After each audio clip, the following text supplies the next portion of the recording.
Ball ಇಡೋದು.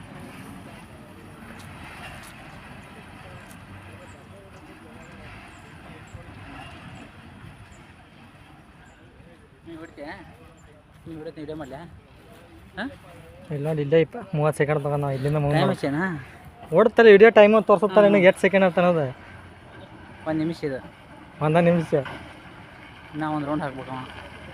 ನಾ ಇಲ್ಲಿ ಬರ್ಬೇಕಾ, ಇಲ್ಲಿ ಬಂದ ಟೈಮ್ ಕ್ಲೋಸ್ ಆಗುತ್ತೆ ಅಂತ.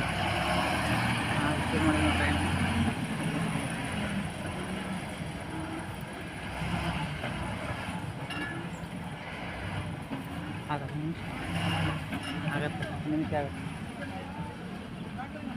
1 ನಿಮಿಷ ಕಟ್ಕೊಂಡನ.